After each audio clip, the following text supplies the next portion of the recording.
마술사 부올의 아들 발람의 그 연대기하고 그 다음에 아프리카 디나바의 앵기스하고 또 시딤섬의 통치자 에서의 손자 스보하고 전쟁 관계, 그 다음에 나중에 이집트를 침공하는 그 과정을 좀 정리를 해서 그래서 읽어볼게요. 마술사 부올의 아들 발람이 있고 1596년 발람이 출생했고, 마술사 부올의 아들 발람은 요셉이 사망하기 11년 전에 1596년에 출생을 했어요. 최초 기록에 나오는 것은 1581년 발람이 15살일 때 야세레책 61장의 5절에 기록이 되어 있어요. 제일 처음에 이제 발람이 등장해요. 디나바의 통치자 왕 앵기스의 군대 장관은 아니지만 이제 그 고위직으로 군대 지휘관으로 에스의 아들 엘리바스의 아들 스보가 71세에 여전히 날마다 앵기스 왕을 부추겨서 앵기스로 하여금 애굽에 있는 야곱의 아들들과 싸우기 위해서 전쟁을 준비하라고 유혹을 하였다. 앵기스는 그렇게 행하려고 하지 않았다. 그래 이집트로 전쟁하려고 하지 않았다. 이는 그의 종들이, 그 부하들이 앵기스에게 야곱의 아들들의 모든 능력과 그들이 에서의 자손들과의 전투에서 그들에게 어떻게 행했는지, 백전백승을 했으니까 그런 것들을 설명했기 때문에 도저히 전쟁할 그런 그 상태가 아니다. 그래서 전쟁을 못하고 나가고 있었어요. 야세레책 61장 6절, 에서의 손자 스보가 71세, 그때 매일 앵기스로 하여금 야곱의 아들들과 싸우라고 전쟁을 도모해요. 그래서 1581년, 그래서 발람이 15세가 있을 때 이제 발람이 점을 쳐요. 야세레책 61장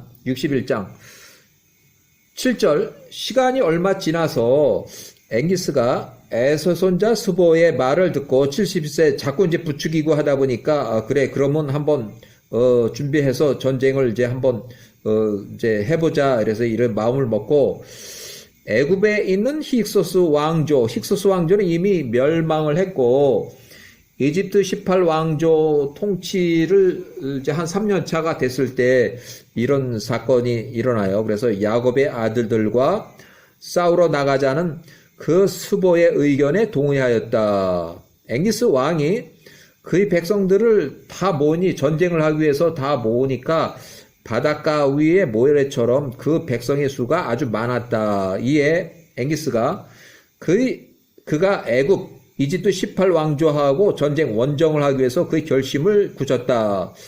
이집트 이주한 지 75년 되는 해, 그러니까 이집트 이주를 요때 했으니까 요때부터 75년을 빼면 1581년이 맞아요. 발람이 15세요. 75년 되는 해에 발람이 15살에 이제 되는 그 나이를 이제 계산하는 기준이 돼요. 요때가. 자, 1581년 발람이 15세, 야세레책의 61장 8절. 앵기스의 종들 가운데 15살 된 젊은이가 있었으니 그의 이름은 발람이었다. 마술사 부올의 아들 발람이었다. 그 젊은이가 매우 영리하고 마법의 기술을 알고 있었다. 61장 9절. 앵기스가 출전하기 전에, 바로 직전에 마술사 부올의 아들 발람에게 말하되, 내가 너 발람에게 간청하노니 우리가 지금 전쟁하러 나가는 우리를 위해서 너의 마술로 마법을 시행하라. 우리가 지금 나가고 있는 전쟁에서 누가 이길 것인지를 내가 알아맞추라. 걔가 점을 치라는 얘기예요. 61장 10절. 마술사 부올의 아들 발람이 그에게 밀랍을 가져오라고 이렇게 부탁했다. 그가 그것으로 앵기스의 군대와 애굽의 군대를 나타내는 전차들과 기병들의 모양을 만들었다. 그가 이미 목적한 방식으로 교묘하게 준비한 물 위에 그것들을 띄워놨다. 그가 머틀 도금낭과의 식물, 각종 관목, 예루살렘에서 자라는 풀, 이렇게 해서 점을 쳤는데 그것이 야곱의 아들들의 형상처럼 생긴 것들 앞에서 꼬꾸라지도 엎어지더라. 그래서 결국 이 전쟁은 실패다고 하는 것을 보고하게 돼요.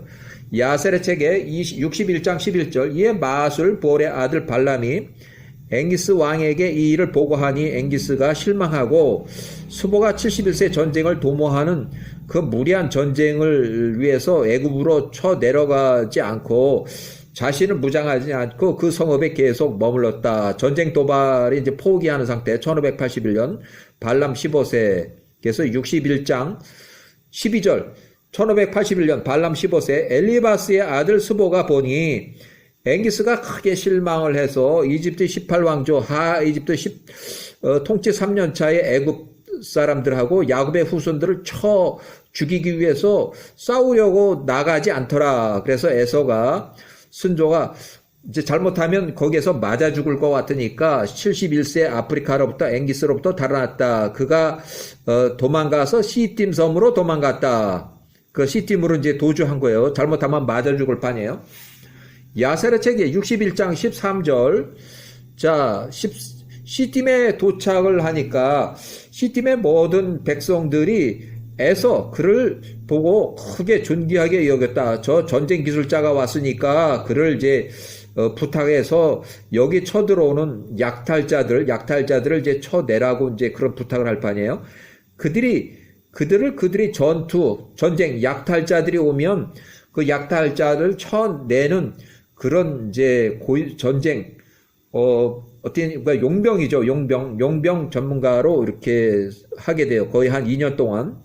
에서의 손자 스보가 그때 심히 부유하게 됐다. 이제 전투를 다 잘해서 용병으로 이제 일단은 한 2년 동안 돈을 많이 벌었어요. 그 시팀 섬에 오는 그 약탈자들을 쳐내고 하다 보니까 아주 돈이 많이 생겼어요. 결국은 아프리카의 통짜 왕의 군대들이 여전히 그들 스스로 누가 시키지도 않았는데 그들이 이제 돈벌이가 되니까 그 시대 여기저기 가서 약탈을 하고 있었어요.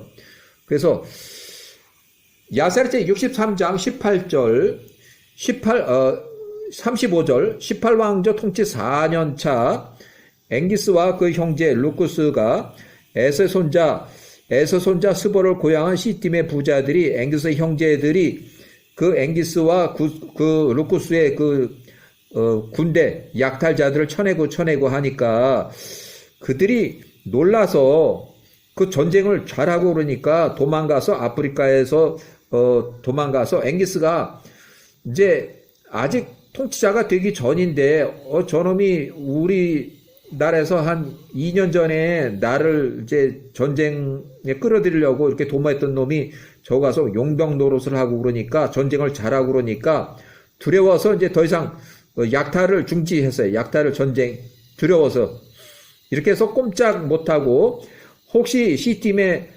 수보가 아직 통치자는 아닌데 용병인데 혹시 아프리카 앵기스를 공격할까 두려웠다. 이렇게 거꾸로 그렇게 해서 그 2년 전에 수보가 아프리카 딘하바의 앵기스 왕의 군대 지휘관으로 이렇게 앵기스 왕을 부추겨서 전쟁을 계속 도모해서 전쟁하러 가자고 가라 할 때 마주사 볼의 아들 발람 15세 1581년 점께 전쟁을 실패하는 점께로 인해서 시팀 섬으로 도망갔던 그놈이 결국은 시팀 섬에서 통치자가 돼서 50년 동안 통치하게 돼요. 수보가 73세부터 123세까지 연도수는 1579년부터 1529년까지 123세 1529년도에 123세로 죽을 때까지 50년 동안 C팀의 통치자로 수보가 통치하게 돼요.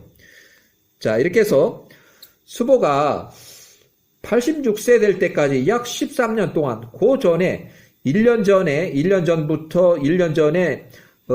앵기스하고 또 그 형제의 그 군대 그 약탈자들이 그 시팀 섬으로 쳐들어왔을 때 수보가 그 2년 동안 쳐내고 하다가 보니까 이제 저놈이 우리 군대에서 2년 전에 우리 부대에서 지휘관으로 했었는데 지금 여기 와서 용병으로 이렇게 쳐내고 그러니까 그때 이제 겁이 나니까 이제 약탈을 못 하다가 약탈을 한 13년 동안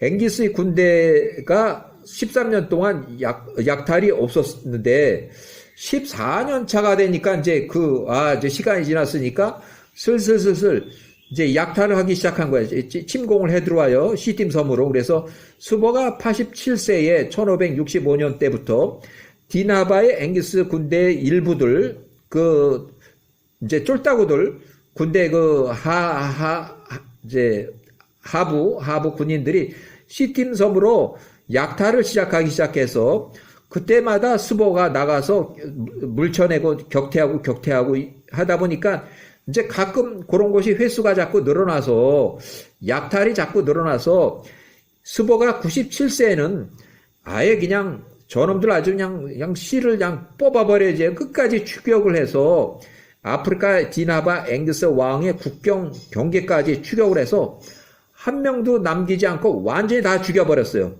결국 가면은 이제 한 명이라도 살아남고 그러면 군대 가서 보고하고 뭐 이래서 저기 약탈하러 갔는데 몇 명 죽고 몇 명 도망가서 겨우 살았습니다 하는 그것까지 보고를 할 놈들이 없을 정도로 그렇게 하다 보니까 1555년 앵기스 왕이 이제 잔뜩 화가 나가지고 자기 형제 연합군을 이끌고 80만 명 연합군을 이끌고 시팀 섬을 이제 침공해서 아주 그냥 시팀 수보 이놈아 아주 작사를 내야지 해서 시팀 섬으로 침공을 해요.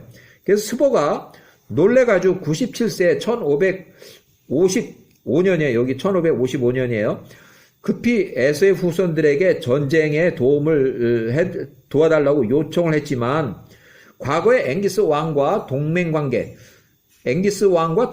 있었다. 그래서 1639년 이후로 야곱이 사망해서 막벨라 굴의 장례를 치르러 갈 때에 막벨라 굴을 맞고 예서가 147세에 맞고 야곱의 시신을 여기 묻을 수 없다 한 그 막벨라 굴 전쟁 이후에 1638년 3차 전쟁 때부터 연합군으로 해가지고 참전을 했어요.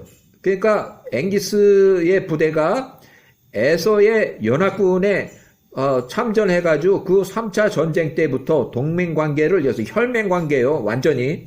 그래서 동맹관계이므로 에서의 후손들이 우리가 앵기스하고 싸울 수가 없다. 그하고 우리는 동맹관계이기 때문에 전쟁을 못한다. 그래서 수보를 도와주지를 못했어요. 그래 결국 수보 혼자서 앵기스와의 전쟁을 해야 해서 수보가 97세 1555년에 그 수보의 조상 그러니까 아브라함과 이삭과의 그 조상들에게 여호와께 기도하라고 하는 그런 이제 시팀 섬의 백인들의 그 건의를 받아들여서 여호와께 기도를 해서 이번 전쟁에서 앵기스의 공격으로부터 도와달라는 시팀의 자손들 마케도니아 백인종의 기도 요청을 건의를 받아들여서 수보가 97세 1555년에 수보가 여호와께 기도를 해요. 처음 기도를 해요. 그것을 또 여호와께서 기도를 들으셨고 결국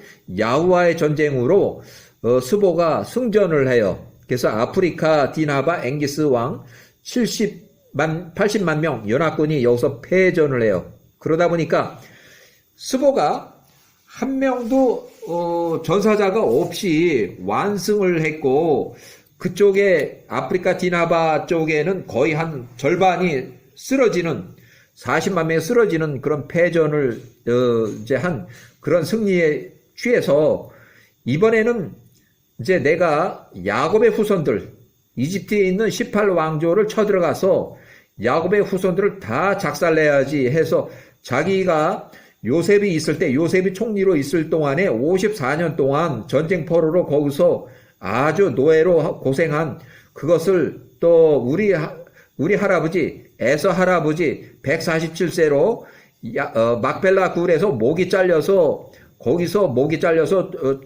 돌아가셨고 그 다음에 에서의 자기의 그 형제들 에서의 후손들이 40명 몇십 명 또 몇백 명이 전투를 해서 죽었으니까 그거를 아주 복수를 하겠다 그런 이제 기획을 하게 돼요. 여기까지